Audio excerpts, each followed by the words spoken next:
Je voudrais vous annoncer solennellement que j'ai décidé de ne pas être candidat à l'élection présidentielle du 30.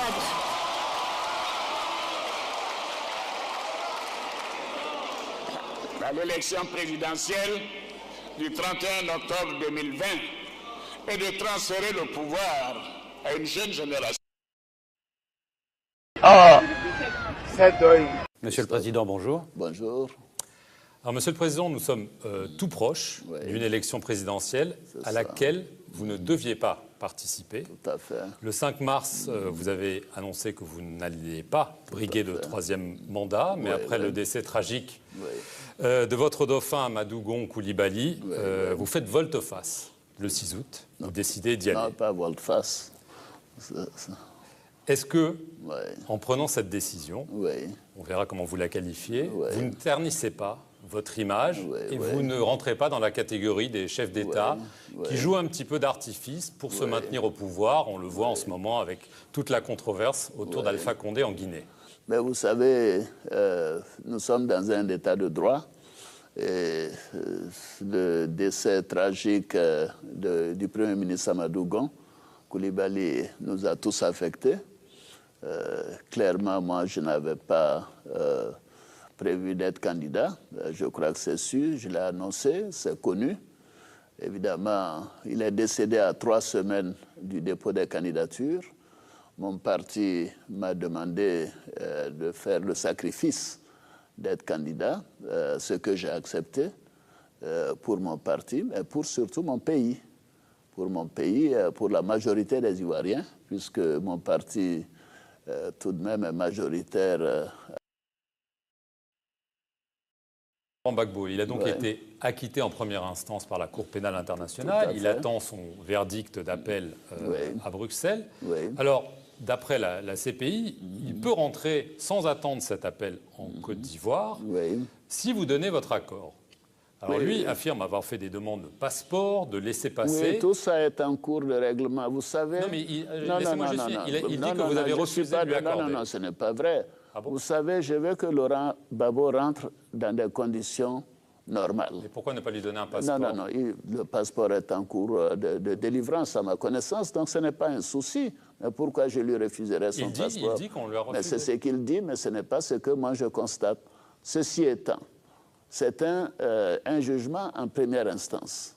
Mais le jugement en appel viendra, j'espère, dans les semaines à venir. Et puis après ça, il a quand même eu des condamnations ici. Il y a des procès qui l'attendent. C'est un ancien président, il a déjà fait 9 ans. Là-bas, je trouve qu'il est temps qu'il rentre en Côte d'Ivoire, mais cela ne peut se faire que dans des conditions qui sont examinées d'un commun accord. C'est ce que je dis. Donc ceci montre ma volonté de le faire rentrer. Mais, et les victimes, il y a pas, vous savez, on ne peut pas regarder ces questions d'un seul côté.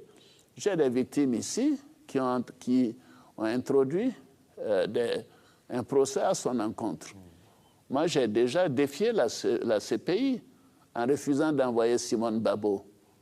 Mais pour le cas de Laurent Gbagbo, il faut que tout ça soit organisé de manière convenable. Donc il y a des discussions, évidemment. Il n'y a pas de discussion à mon niveau, mais il y a des intentions en ce qui me concerne. Il y a des intermédiaires, on a parlé de son fils, par exemple. Il n'y a pas d'intermédiaire, ce n'est pas vrai. Il n'y a aucun intermédiaire. Mais, alors, vous avez annoncé dans des interviews récentes que vous alliez prendre une mesure exceptionnelle, entre guillemets, pour justement permettre son retour. Je souhaite qu'il rentre après la décision d'appel. Mais tout cela sera réglé en temps opportun. Mais je n'en dirai pas plus. Monsieur Herman, je n'en dirai pas plus. Vous avez dit que ce ne sera pas... Le dictateur, je ne suis pas un dictateur. Moi, j'irai au niveau de mon parti. Nous ferons donc un congrès. Nous aurons donc des appels à candidature. Et puis, bon, le parti choisira. Et ça veut dire qu'en fait, votre dauphin sera dans le RHDP. Il ne peut pas être... Ah oui, mais écoutez, comment voulez-vous que j'aille prendre un dauphin en dehors du RHDP? Ce n'est pas imaginable. Est-ce que ça veut dire que vous comptez en effet ne pas terminer votre mandat et partir avant la fin? Non, mais écoutez, le temps nous dira. Moi, ce que je veux, c'est travailler à la stabilité de ce pays, à la sécurité des Ivoiriens, au bien-être des Ivoiriens, avec une équipe de jeunes Et elle est constituée, mais il faut trouver un leader qui soit accepté par la majorité. Amadou Gon l'était. Maintenant, je travaillerai à trouver un jeune qui soit accepté par la majorité. Avant et 2025. à partir de là. Mais le plus tôt possible en ce qui me concerne. Mais sûrement avant 2025. Non, je ne dis pas sûrement. Je ne dis pas sûrement, j'ai dit le plus tôt possible. C'est-à-dire que vous n'excluez pas d'être à nouveau candidat en 2025. Ah non, non, écoutez, ça suffit comme ça. C'est un sacrifice que je fais. Pour moi, il me serait difficile, même impossible. Et j'espère que la Constitution va nous régler. C'est à l'occasion des conventions. Mais au RHDP, nous sommes tranquilles. Nous sommes passés partout, dans la Côte d'Ivoire profonde, avec les militants du RHDP pour dire que notre candidat, ce n'est même pas un candidat naturel, parce que j'ai vu un journal titré aujourd'hui, le candidat naturel peut ne pas être candidat. Mais nous, on n'a pas de candidat naturel. Nous, on a un candidat qui est effectif. C'est le président Alassane Ouattara. Mais comment vous pouvez choisir, nous, notre candidat à notre place? Est-ce que vous avez vu au sein du RHDP quelqu'un lever le doigt qu'il veut être candidat? S'il l'a dit, peut-être c'est devant sa femme.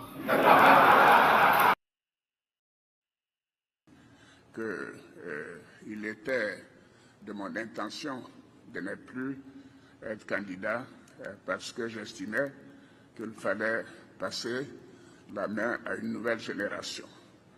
Aujourd'hui, je peux vous dire que j'ai bien fait d'accepter la proposition de mon parti.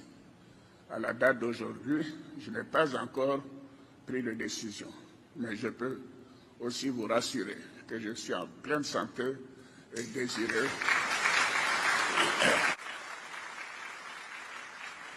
Je suis en pleine santé et désireux de continuer de servir mon pays. Mais comme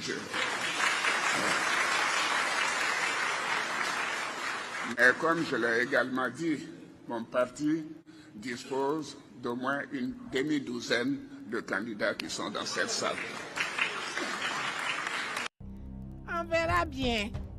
On verra bien.